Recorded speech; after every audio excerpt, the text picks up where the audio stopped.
estava dizendo, essa é a nossa primeira live de 2025, de muitas lives que nós vamos fazer, muitas aulas, inclusive temáticas aqui ao longo deste ano.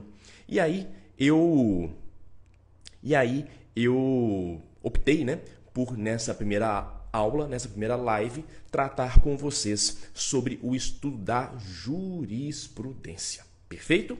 Eu já quero adiantar aqui que nós vamos voltar muito em breve com um café com aprovado, tá? Aquela série de entrevistas que eu faço com aprovados em concurso público, de modo a extrair deles toda a estratégia de preparação, o que fizeram, como estudaram. Então, já nós vamos retomar com essas entrevistas. E se você de repente conhece aí algum aprovado que tenha interesse em participar conosco, de ser entrevistado aqui por mim, pode pedir por gentileza para poder fazer contato via direct, de modo então a que nós possamos agendar. Perfeito? Muito bem. Bom, vem muitas novidades por aí, tá? Nesse ano de 2025, muitas novidades. Vamos continuar firmes com a mentoria para concursos públicos. Vem aí um curso muito legal chamado Código do Concurseiro, que muito em breve nós vamos lançar. Portanto, fiquem muito ligados, porque muita coisa útil, né? Para você que está nessa jornada, né? Nessa vida bandida de estudar para concurso público. Tá bom?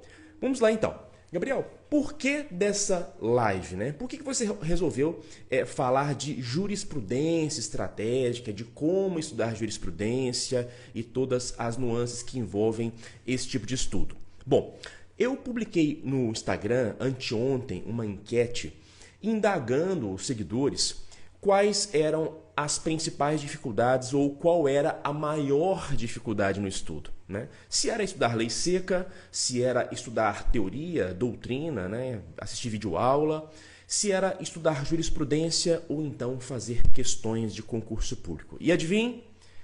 Surpreendentemente, venceu, né, a dificuldade de estudar jurisprudência, meus caros amigos. Eu até confesso que fiquei um pouco surpreso porque acreditava que a dificuldade de estudar lei seca realmente preponderaria, né? Seria a dificuldade que os concurseiros mais, né, poderiam de repente ali listar como sendo realmente um entrave, né, no estudo para concurso público.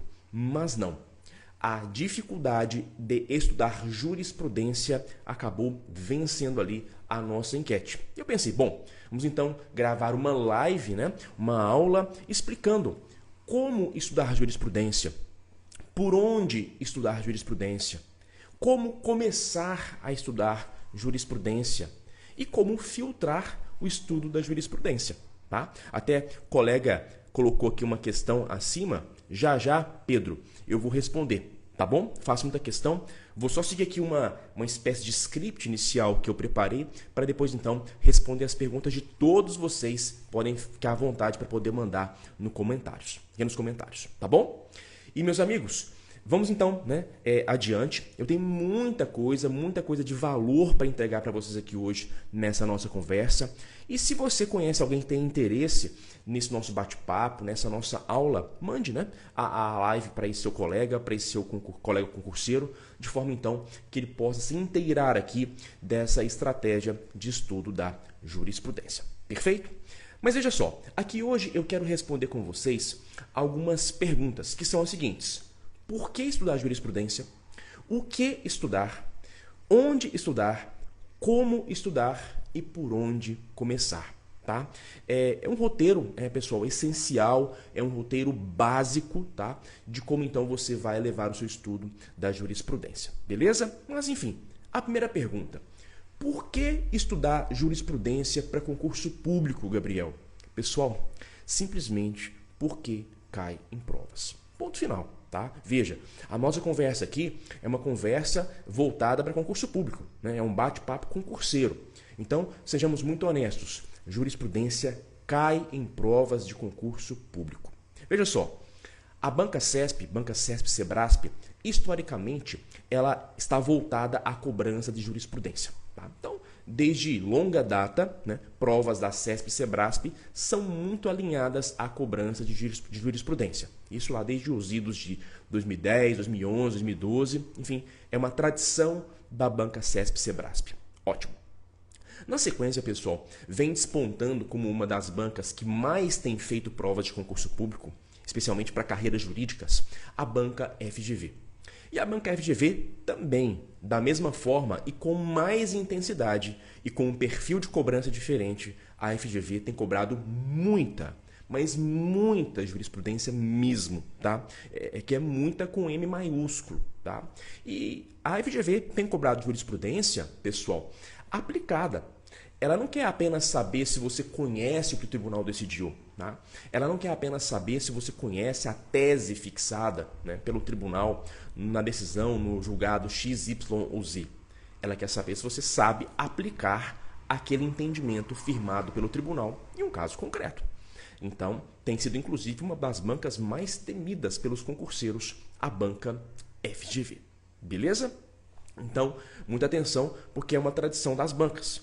E veja, até mesmo bancas de concurso, pessoal, que sempre estiveram mais alinhadas à cobrança de lei seca, têm se voltado aqui à cobrança de jurisprudência. Vale mencionar, por exemplo, a banca da VUNESP. A VUNESP, tradicionalmente, sempre cobrou muita lei seca, mas muita lei seca mesmo. E agora, nas provas mais recentes, a VUNESP tem cobrado bastante jurisprudência. Eu até quero aqui mencionar para vocês 2 provas em que isso aconteceu, né? Na verdade, 3 provas. 3 provas que a VUNESP organizou, elaborou a prova e que jurisprudência foi o carro-chefe. Ministério Público do Rio de Janeiro, em 2024. Tribunal de Justiça do Estado de São Paulo, prova de juiz em 2024. E agora, a prova que foi aplicada no último domingo, salvo engano, para juiz do Estado do Rio de Janeiro. Então, 3 provas que a VUNESP organizou e as 3, jurisprudência caiu com força total. Tá? Então, precisamos ter muita consciência de que jurisprudência realmente cai nas provas de concurso público. Beleza?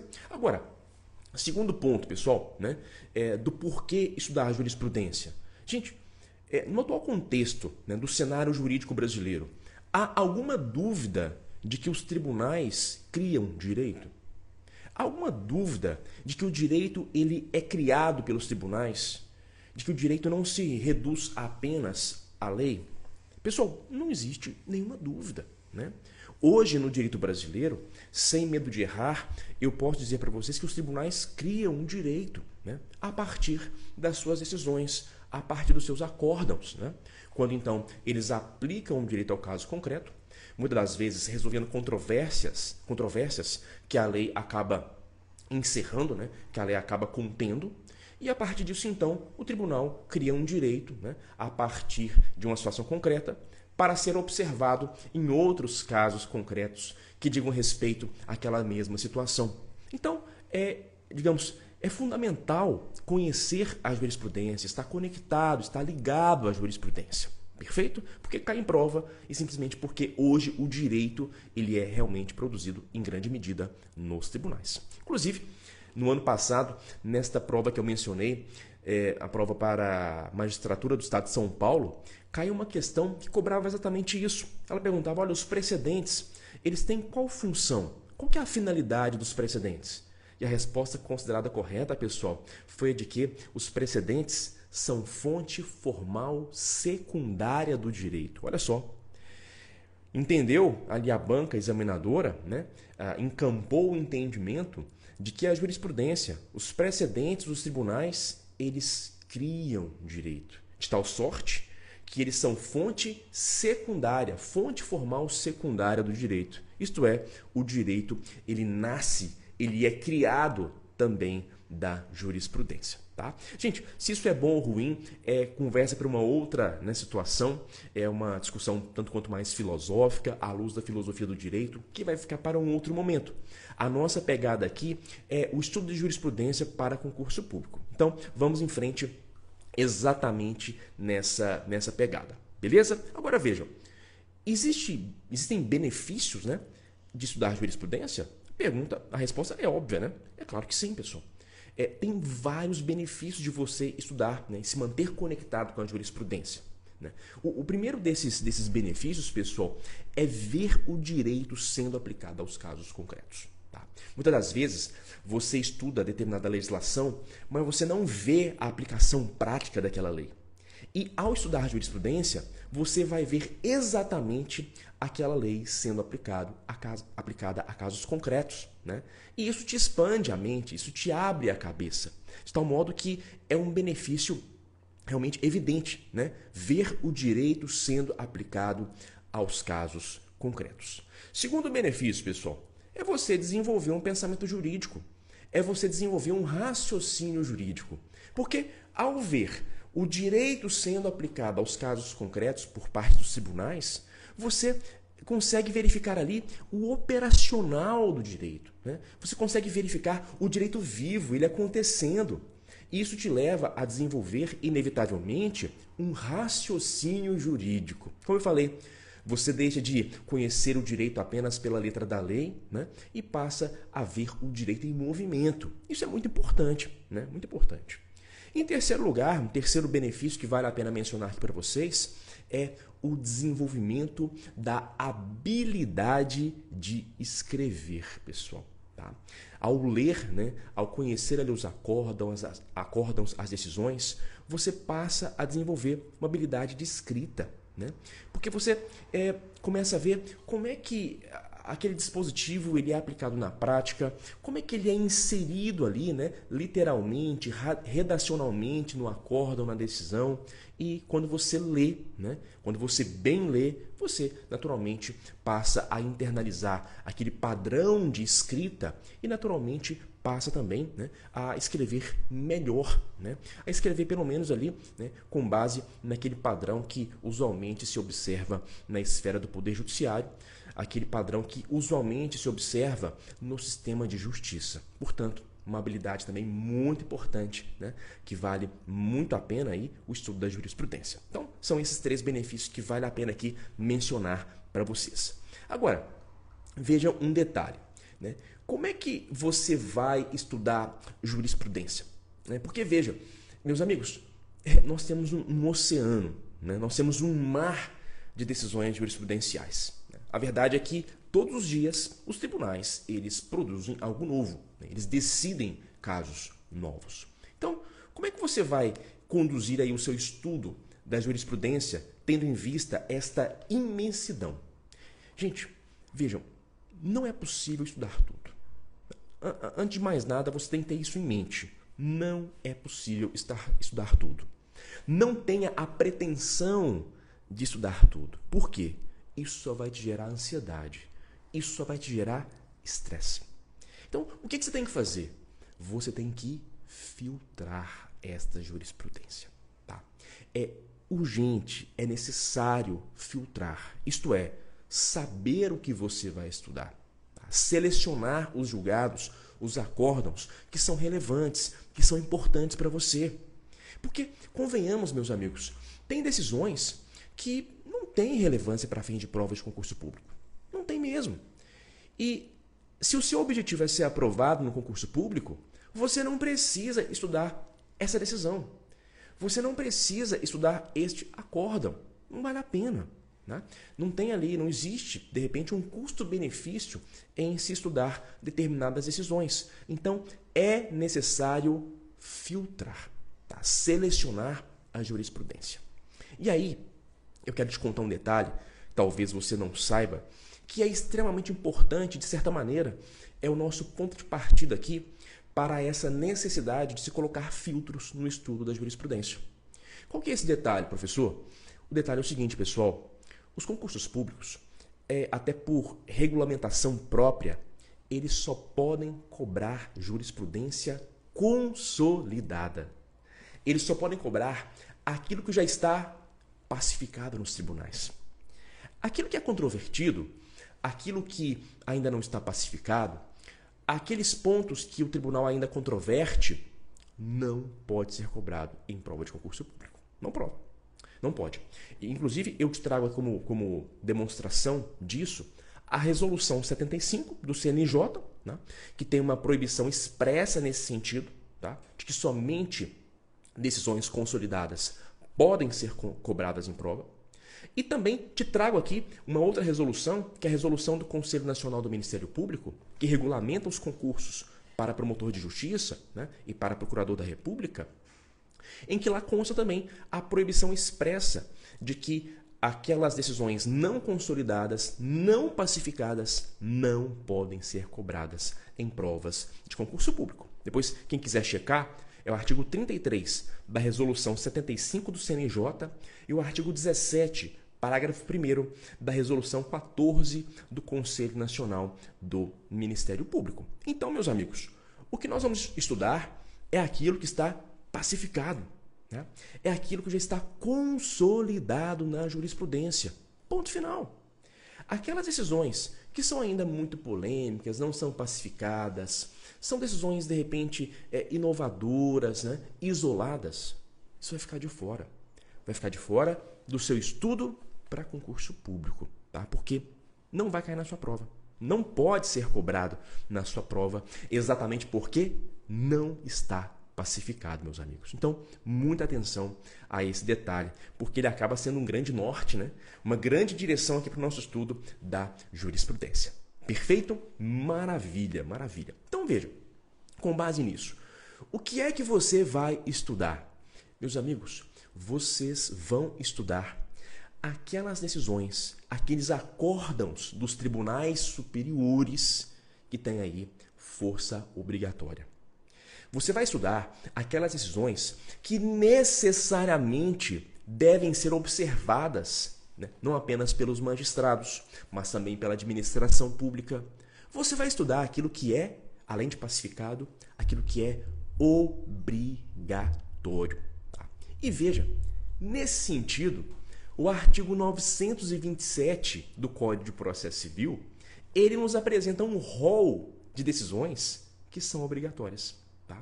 Que tem, inclusive, algumas delas força vinculante, tá? Força vinculante, eficácia vinculante, tá? Que não podem deixar de ser observadas. Gabriel, quais decisões são essas, né? Que eu tenho que estudar e que realmente têm essa força vinculante, que são obrigatórias, que são de observância obrigatória? Vamos lá, pessoal. Primeiro, as decisões do controle concentrado de constitucionalidade lá do Supremo Tribunal Federal. Ora, meus amigos, as decisões do STF no controle concentrado de constitucionalidade, né? Quando o Supremo vem, por exemplo, declarando uma lei inconstitucional ou constitucional, né? No controle concentrado, tá? Essas decisões, elas são obrigatórias. Elas têm, inclusive, efeito vinculante. E você tem que conhecer. Então, se o Supremo, por exemplo, declara uma lei inconstitucional, né? Uma lei estadual inconstitucional, por exemplo, porque o Estado legislou sobre o tema energia elétrica, e energia elétrica é uma temática própria da competência legislativa da União. Você tem que saber essa decisão. Você é obrigado a saber essa decisão, porque ela tem força vinculante. Ela é obrigatória, meus queridos. Tá? Então, não tem escapatória. Decisões do Supremo em controle concentrado de constitucionalidade. Segunda, pessoal, aqui segundo item que você também é obrigado a saber, né? As súmulas vinculantes. Tá? As súmulas vinculantes do Supremo Tribunal Federal. Tá? É até uma redundância dizer isso, porque só o Supremo pode criar súmula vinculante, né? Bom, as súmulas vinculantes do Supremo são enunciados, tá? São alguns textos, algumas frases ali, algumas orações criadas pelo Supremo Tribunal Federal que consolidam determinados entendimentos da Corte e que têm efeito vinculante. Então, essas súmulas vinculantes, elas têm que ser estudadas por você. Não tem jeito. Até porque elas são muito cobradas, né? Determinadas súmulas, não são todas. Nós temos mais de 60 atualmente, mas existem algumas delas que são, né, digamos, figurinhas carimbadas em provas de concurso público. Vale mencionar, por exemplo, a súmula vinculante 14, tá? Que é extremamente relevante, especialmente para provas de delegado de polícia, Ministério Público e magistratura, Defensoria Pública também, né? Então, é uma súmula que deve ser aí memorizada por você, né? Há uma súmula recente, né, vinculante também, a súmula vinculante 59, que é extremamente importante e você deve, né, ter ela, né, na mente, deve estar com ela colada na retina, porque ela tem uma relevância realmente muito, muito, muito grande. Então, tem que saber súmula vinculante. Tá? No mais das vezes, você tem que ficar ligado também nas decisões, nos acórdãos, nos incidentes de assunção de competência e também nos incidentes de resolução de demandas repetitivas. Porque, segundo o próprio Código de Processo Civil, essas decisões, esses acórdãos, né, em IDC, em incidente de discussão de competência, IAC e IRDR, tem força vinculante também. Tá? Então, você tem que ficar muito ligado nesse tipo de acórdão, nesse tipo de decisão dos tribunais. Perfeito? O que mais, Gabriel? Gente, as decisões do Supremo com repercussão geral, né? Aquelas decisões do Supremo que realmente transcendem ali a esfera do caso individual, né? Quando o Supremo, então, decide que aquele caso, aquele seu acórdão, aquela decisão, ela tem repercussão geral. Tá? E vejam, essas decisões, elas também são de observância obrigatória. E você tem que saber. Inclusive, eu disponibilizei gratuitamente lá no meu grupo do WhatsApp. Se você não entrou, clica no link da bio e entra lá. Eu disponibilizei um arquivo gratuito na semana passada com todas as repercussões gerais de 2024 e 2023, inclusive detalhadas, com algumas explicações, né? Lá para os nossos queridos amigos que estão conosco no grupo do WhatsApp, né? Justamente para que você possa fazer ali um estudo dessas repercussões gerais e seja bem afiado aí para as provas de concurso público. Perfeito? O que mais, Gabriel, tem força ali vinculante? O que mais é obrigatório? As decisões do STJ em recursos repetitivos.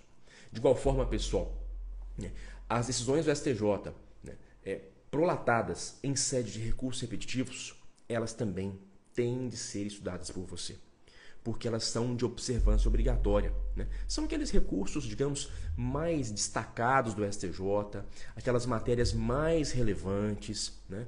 Que têm força obrigatória também, que todos os juízes têm que seguir.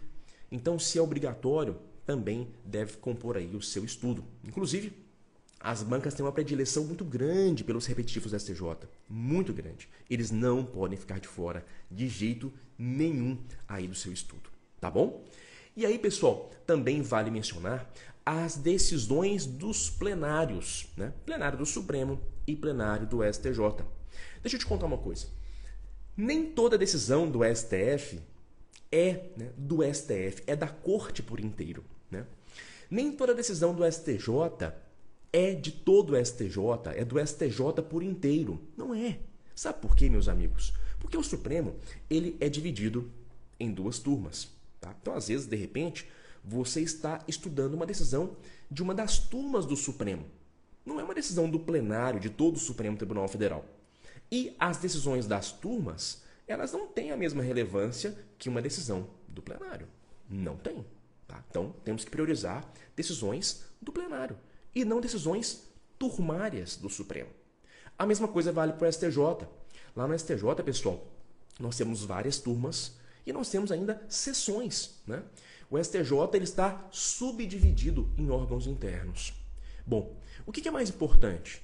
Você saber decisões das turmas do STJ ou você saber as decisões do plenário ou das sessões? É claro, gente.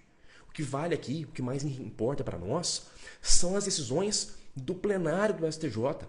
Ou então, as decisões das sessões do STJ. E não das turmas.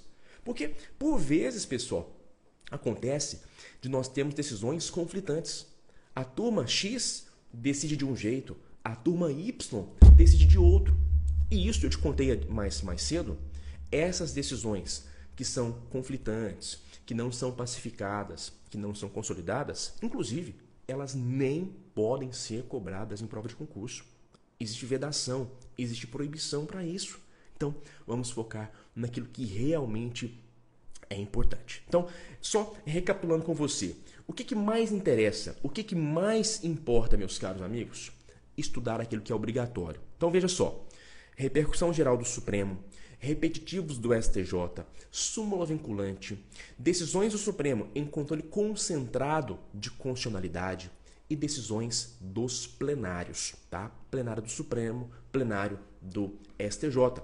E também não pode ficar de fora, né, os acórdãos em incidente de resolução de demandas repetitivas e o acórdão em incidente de assunção de competência. Né? Tudo isso que eu te falei agora é de observância obrigatória. Depois consulta lá o artigo 927 do Código de Processo Civil. Está tudo no nosso CPC, tá? De maneira muito clara, de forma muito expressa. Beleza? Muito bem. Agora, uma pergunta importante, né, que eu aqui me propus responder com vocês também. Aonde que vocês vão estudar essa jurisprudência? Né? Em qual site? Em qual local? Gente, vocês podem estudar diretamente no site dos tribunais. Diretamente. É só você acessar ali, né? Ir lá na aba Informativos, porque toda semana, praticamente, toda semana, os tribunais superiores, especialmente o Supremo, o STJ, eles vão divulgar os informativos de jurisprudência, né? Eles vão divulgar ali arquivos com os principais julgados daquela semana, daquela quinzena, conforme for. Então, você pode estudar diretamente ali, tá? No site dos tribunais. Inclusive, uma dica extraordinária que eu te dou aqui, né, para início de conversa, eu até deixaria essa dica para o final, mas eu vou trazer aqui agora para você, nesse estudo estratégico da jurisprudência, pessoal. Crie o hábito de todos os dias acessar o site dos tribunais, Supremo e STJ. Todos os dias, tá? Acessa lá o STF e acesse o STJ e leia as notícias que são divulgadas ali. Por quê, Gabriel?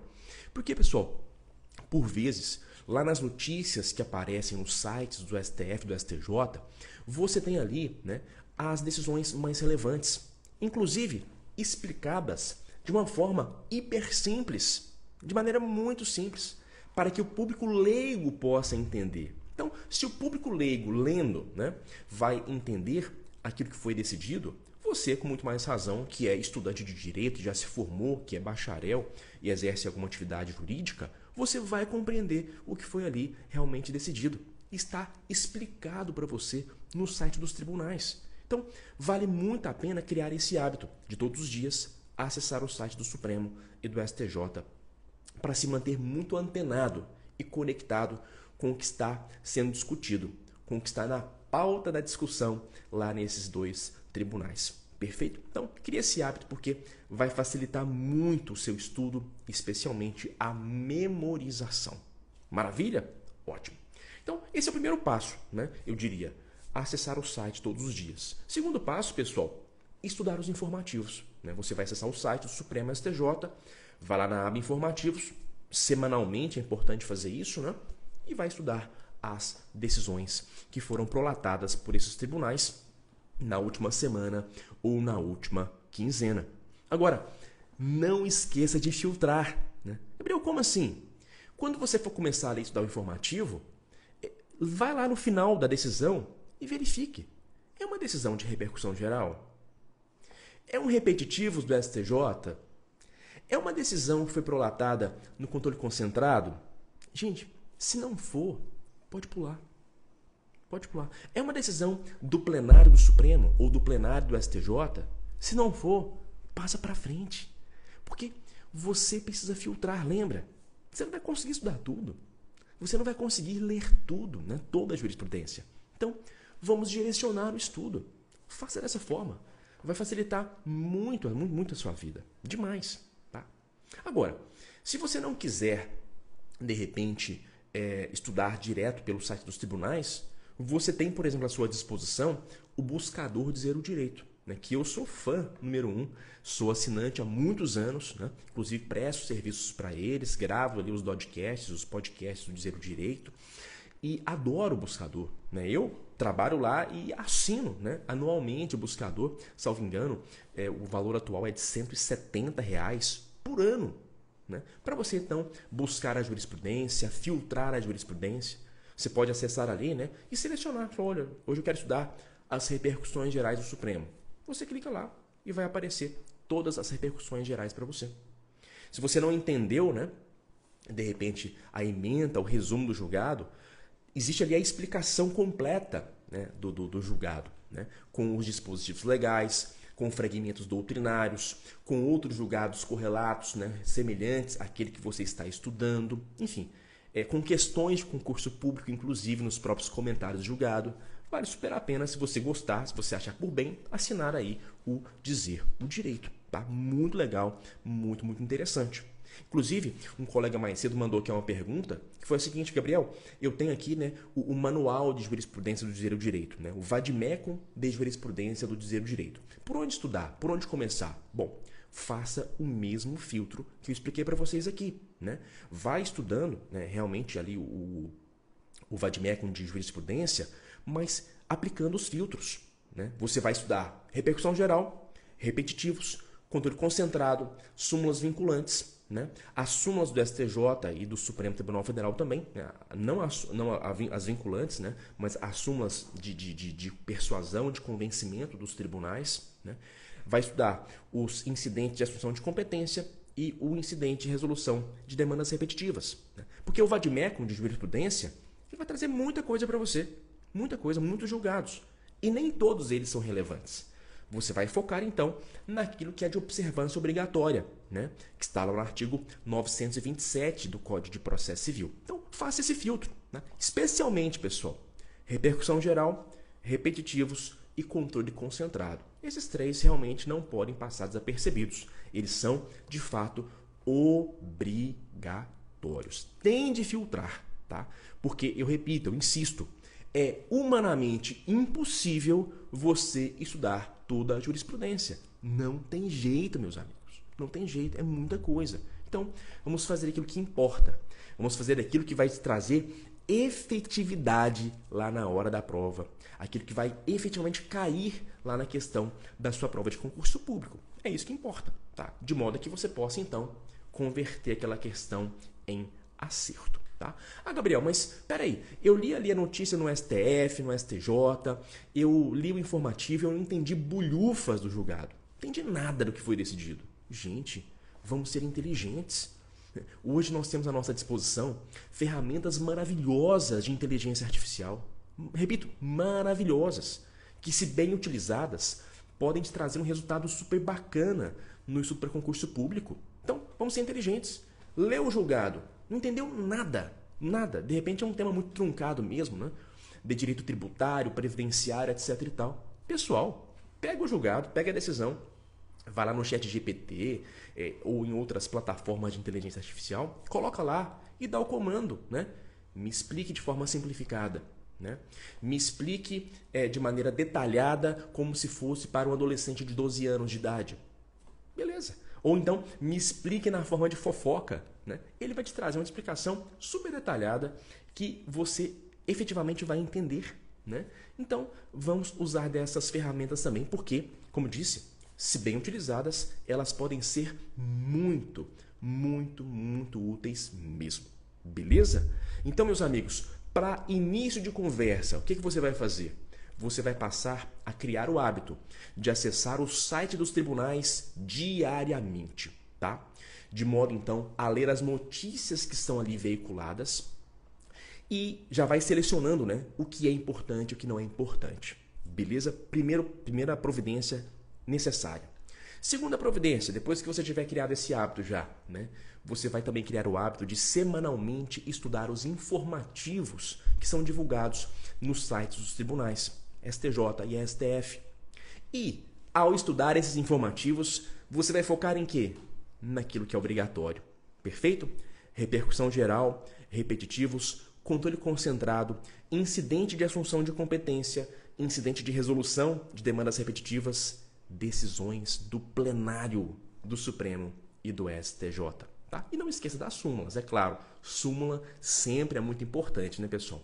A súmula nada mais é do que, digamos, a pacificação, né? É o enunciado textual que pacifica determinado entendimento dos tribunais. Então, você também tem que ficar muito conectado às súmulas, principalmente às súmulas vinculantes, porque súmula vinculante, pessoal, é obrigatório. Tá? Ela tem que ser observada, ela tem que ser seguida. Perfeito? Meus amigos, essa era a nossa conversa de hoje, né, sobre um estudo estratégico, refinado, efetivo da jurisprudência. Tá? Tente aí aplicar isso, internalizar isso no seu estudo. Como eu disse para vocês, essa é apenas a primeira live das muitas lives que eu vou fazer em 2025. Muitas lives mesmo. Tá? E se esse conteúdo foi útil para você, divulgue, mande, compartilhe para aquele seu amigo concurseiro. Tenho certeza que essa live aqui, ela trouxe muitos esclarecimentos e pode ajudar bastante quem está estudando para concurso público. Perfeito? Então, se quer me ajudar, por gentileza, compartilhe essa live aí com aqueles que possam, de repente, se interessar por esse tema e por esse assunto. Tá? Eu convido vocês a ficarem aqui atentos, conectados com o nosso perfil, tá? Aqui no Instagram, no YouTube também, porque vem muitas novidades por aí, né? Além das várias lives que nós vamos fazer, tem um café com aprovado, né? Em que eu vou fazer então entrevistas, novas entrevistas com concurseiros, tá? Com ex-concurseiros que agora ocupam cargos públicos, exercem funções públicas relevantes, tá? Especialmente na carreira jurídica.